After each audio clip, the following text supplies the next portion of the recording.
దేశాన్ని మొత్తం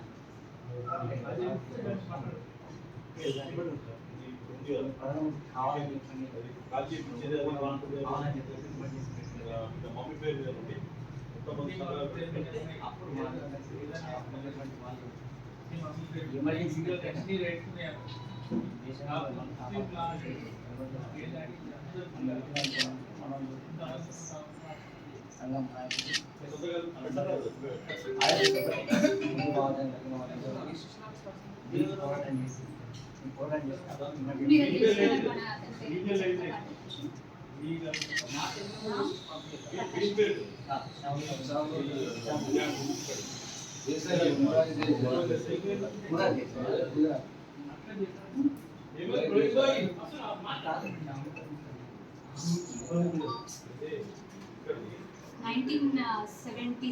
ఎమర్జెన్సీ ఎత్తేసిన తర్వాత మళ్ళీ పోటీ చేస్తే ఆమెకు ఆపోజిట్గా జనతా పార్టీ నుంచి ఇంకో చూసుకుంటే ఏమవుతుందంటే ఎవరు దేనికి ఓటేసినా కూడా జరిగిపోయి అప్పుడున్న ఆవు దూడ గుర్తుంది ఇందిరాగాంధీ ఆవు దూడ గుర్తుంది ఇందిరాగాంధీ ఆవు దూడ గుర్తులాగానే ఉంటుంది. సో ఇట్లా మోసం చేసింది అని కోర్టులో అప్పీల్ చేసింది. కోర్టులో విచారణ జరిగింది. కోర్టు ఏమైనా తెలిసిందని నిజంగానే అన్యాయం జరిగింది అని తేల్చింది. అప్పుడు ఉన్నటువంటి సుప్రీంకోర్టు కూడా తేల్చేసింది ఈమె ఎన్నిక చేయలేదు, ఈమె ఖచ్చితంగా ప్రధానిగా కొనసాగడానికి ఏమీ లేదు.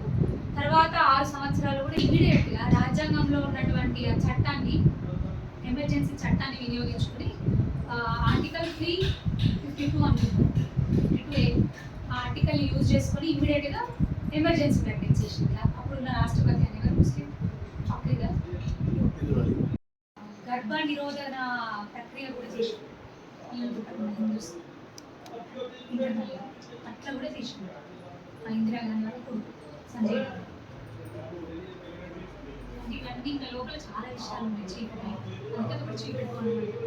1975 జూన్ 25 అర్ధరాత్రి 11 స్టార్ట్ అయిందంటే ఎమర్జెన్సీ. 1977 March 21 months. సో ఇది చీకటి ఎవరు పట్టించుకోరు. కానీ జనతా కార్యకర్తలు ఎక్కువ ఇబ్బందులు పడ్డారు, మనకు ఎక్కువ ఇబ్బంది జరిగింది. కాబట్టి మనం ఈ రోజున దీన్ని ఎమర్జెన్సీ వ్యతిరేక దినం అని మనం వాళ్ళు ఎమర్జెన్సీ డే పెట్టాం, ఎమర్జెన్సీ దినం కాలం పెట్టాం. మనం వ్యతిరేక దినం, దానికి వ్యతిరేకంగా పోరాటం చేసిన వ్యతిరేక దినం అని మనం జరుపుకోవాలని మన పార్టీ అధిష్టానం చెప్పింది. ఇవాళకి 50 years.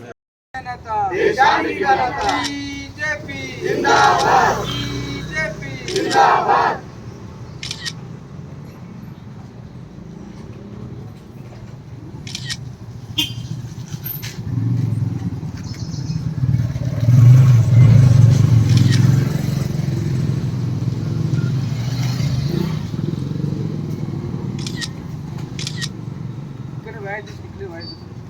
1975 జూన్ 25 స్వతంత్ర భారతదేశ చరిత్రలో ఒక చీకటి రోజుగా అభివర్ణించవచ్చు. ఎందుకంటే ఏమాత్రం ప్రజాస్వామికబద్ధంగా ఆలోచించకుండా, ప్రజల సంక్షేమం గురించి ఆలోచించకుండా, ప్రజాస్వామ్య హక్కులను కాలరాస్తూ పూర్తి నియంతృత్వ నిరంకుశ వైఖరితో ఆలోచించినటువంటి అప్పుడున్నటువంటి ప్రధాని ఇందిరాగాంధీ గారు, ఫిరోజ్ ఖాన్ గారు ఎమర్జెన్సీ విధించి ఒక చీకటి రోజుగా మిగిల్చిండ్రు.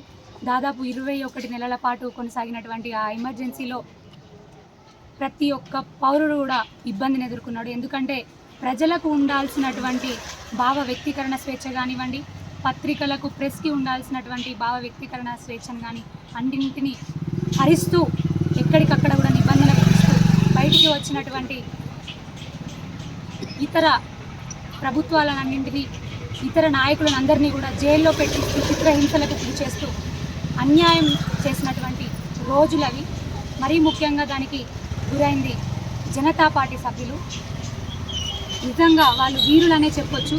దానికి వ్యతిరేకంగా పోరాడి, ఎమర్జెన్సీకి వ్యతిరేకంగా పోరాడి ఎంతోమంది ఎన్నో ఇబ్బందులు ఎదుర్కొన్నారు, ప్రాణాలు అర్పించినారు మహనీయులు. వాళ్ళందరికీ కూడా జోహార్లు తెలియజేస్తూ మరి స్వతంత్ర భారతదేశాన్ని ఒక నిరంకుశ నియంతృత్వ పాలనకు గురి చేసినటువంటి ప్రభుత్వం కాంగ్రెస్ ప్రభుత్వం. ఇప్పటికీ అప్పుడని కాదు, మొన్న కానీ నిన్న కానీ నేడు కానీ వాళ్ళ డిఎన్ఏలోనే ఉంది, కాంగ్రెస్ డిఎన్ఏలోనే ఉంది. నిరంకుశ నియంతృత్వ ధోరణి అనేది, ప్రజలను ఇబ్బంది పెట్టే ధోరణి అనేది, ఏకపక్ష నిర్ణయాల ధోరణి అనేది ఆ కాంగ్రెస్ డిఎన్ఏలోనే ఉంది. మరి ప్రజలందరూ కూడా జాగృతులై ఒక్కసారి అర్థం చేసుకోండి. ఎందుకంటే ఇవాళకి 50 సంవత్సరాలు అయిపోతుంది ఆ చీకటి రోజుని, ఆ గడియల్ని మనం అనుభవించి. మరి ఈ 50 సంవత్సరాలను పూర్తి చేసుకున్న సందర్భంగా రాష్ట్రం అంతా కూడా ఎక్కడికక్కడ, భారతదేశం మొత్తంగా నిజంగా చెప్పాలంటే, అదేవిధంగా రాష్ట్ర శాఖ పిలుపు మేరకి మా భారతీయ శ్రేణులంతా కూడా ఎమర్జెన్సీ డే రోజు ఎమర్జెన్సీ వ్యతిరేక దినోత్సవాన్ని మేము ఇక్కడ జరుపుకుంటా ఉన్నాము. దీనికి హాజరైన గౌరవ పట్టణాధ్యక్షుడు రంగోపాల్ గారికి, గౌరవ మండలాధ్యక్షుడు పట్టణ కార్యకర్తలు అందరూ, మండల కార్యకర్తలు, కాన్స్టిట్యూన్సీ వచ్చిన కార్యకర్తలందరికీ కూడా పేరు పేరున ధన్యవాదాలు తెలియజేస్తూ ఉన్నాను. మరొక్కసారి ఆ